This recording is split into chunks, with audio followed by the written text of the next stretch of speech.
Many of your choices remain unexplored because of a hopefully well-intentioned conditioning program designed to make you fit the culture of your caretakers.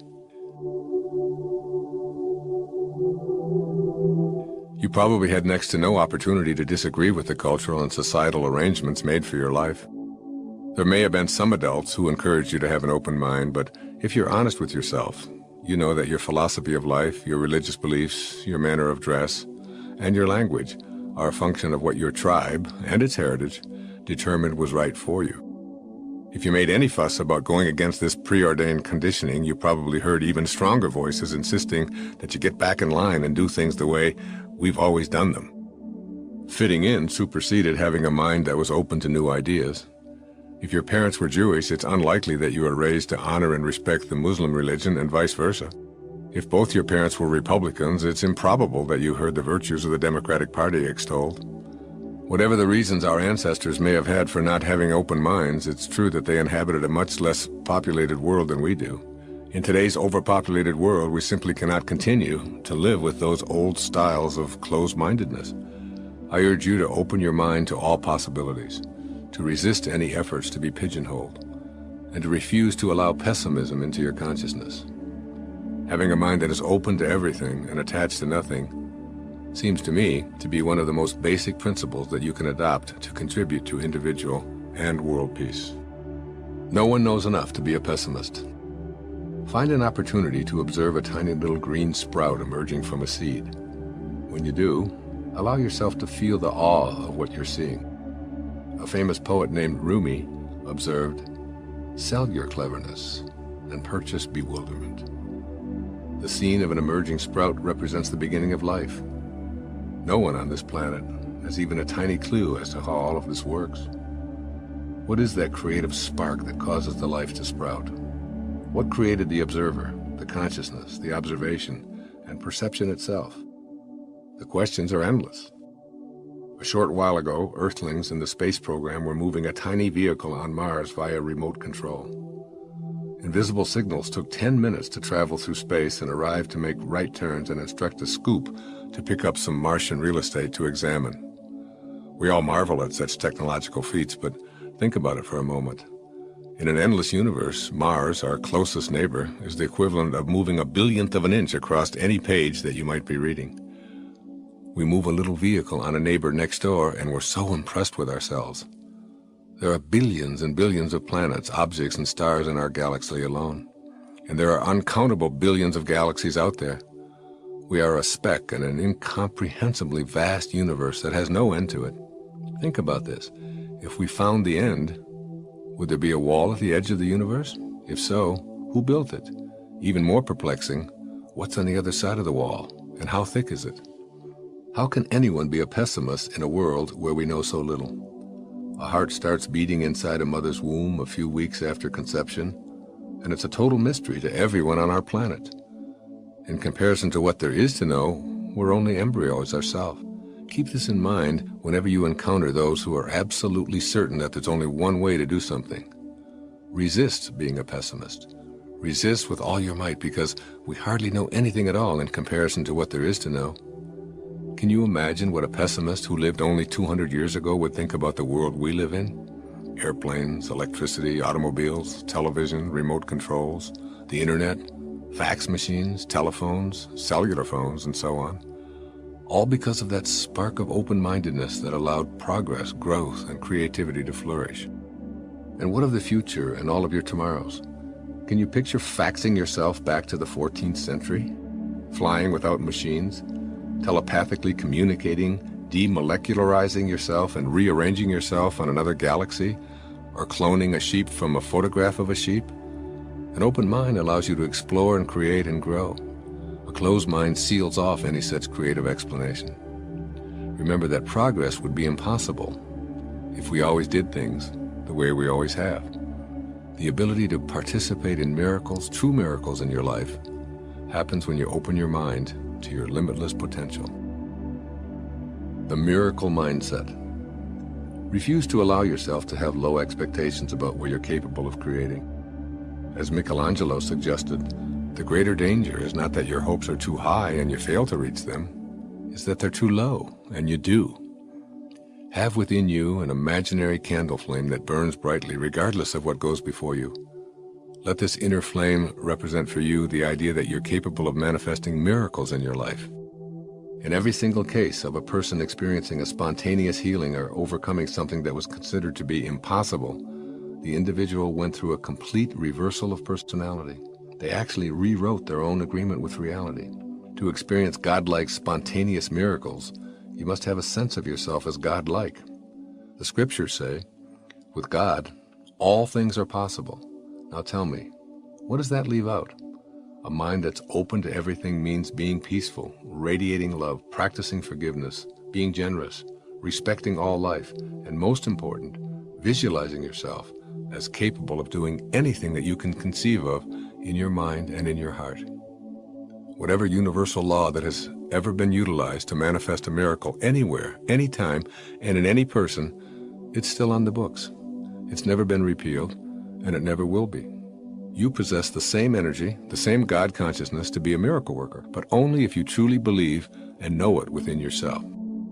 Understand that what you think about expands. As a man thinketh, so is he. If your thoughts are filled with doubt and you have a closed mind, you will, of necessity, act upon those closed-minded doubts, and you'll see evidence of your thinking virtually everywhere you are. On the other hand, should you decide, and make no mistake about this, it is a choice, to have a mind that's open to everything, then you'll act upon that inner energy, and you'll be the creator as well as the recipient of miracles wherever you are. You'll experience what Walt Whitman meant when he wrote, "To me, every cubic inch of space is a miracle." What being open to everything means. Everything means just what it says, no exceptions. When someone suggests something to you that conflicts with your conditioning, rather than responding with, "That's ridiculous, we all know that's impossible," say instead, "I've never considered that before, I'll think about it." Open yourself up to the spiritual ideas of all people and listen with an open mind to crazy schemes and ideas that at first seem to be outrageous. If someone suggests that crystals can cure hemorrhoids, that natural herbs can lower cholesterol, that people will eventually be able to breathe underwater, or that levitation is possible, listen and be curious. Let go of your attachments to what you've been trained to believe. Open your mind to all possibilities, because whether you believe something is possible or impossible, either way, you'll be right. How can that be true? Your agreement with reality and all that's possible determines what you'll become. If you're convinced that you can't become wealthy and famous or artistic or a professional athlete, a great singer, or whatever, you will act upon that inner conviction that prevents you from manifesting what you'd really like. All that you'll get from your effort is being right. When you need to be right, you're attached to your conditioned reflex of the way things are and always have been, and you assume they always will be. Releasing your attachments. The first secret has two components. One, a mind that is open to everything, and two, a mind that is attached to nothing. Your attachments are the source of all your problems. The need to be right, to possess someone or something, to win at all costs, to be viewed by others as superior. These are all attachments.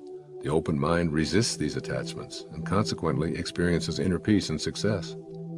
To release attachments, you have to make a shift in how you view yourself. If your primary identification is with your body and your possessions, your ego is the dominant force in your life.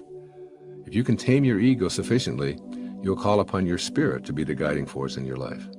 As a spiritual being, you can observe your body and be a compassionate witness to your existence. Your spiritual aspect sees the folly of attachments because your spiritual self is an infinite soul. Nothing can make you happy or successful.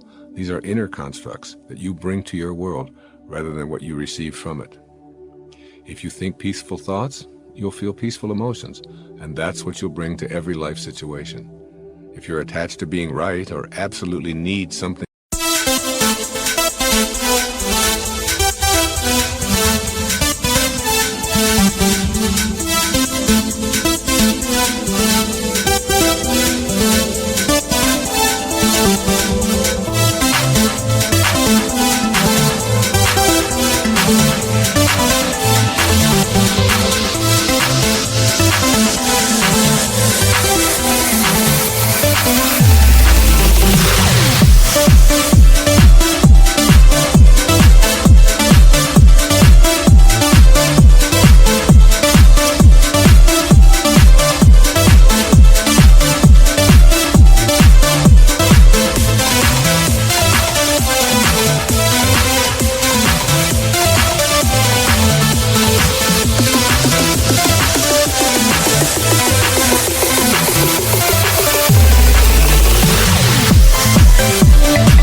to be at peace or to be successful, you'll live a life of striving, yet never arriving.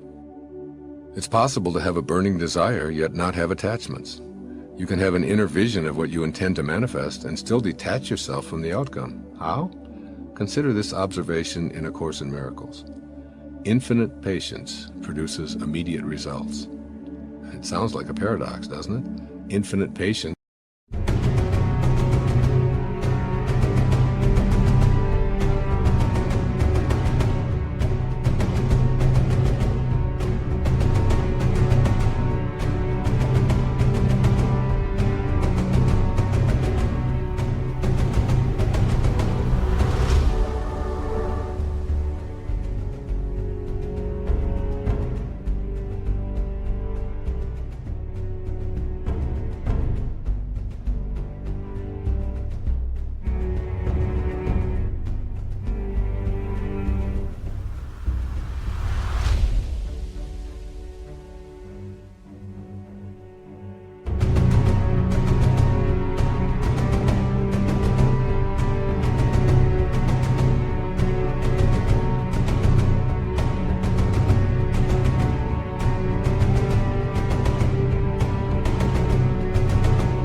implies an absolute certainty that what you'd like to manifest will indeed show up in a perfect order and exactly on time.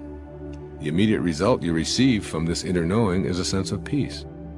When you detach from the outcome, you're at peace, and you'll ultimately see the fruits of your convictions. Suppose you had a choice between two magic wands. With wand A, you can have any physical thing you desire by simply waving it. With wand B, you can have a sense of peace for the rest of your life, regardless of what circumstances arise. Which one would you pick? A guarantee of stuff or inner peace for the remainder of your life? If you opt for peace, then you already have wand B. Simply have a mind that is open to everything but attached to nothing. Let it all come and go as it will. Enjoy it all, but never make your happiness or success dependent on an attachment to anything.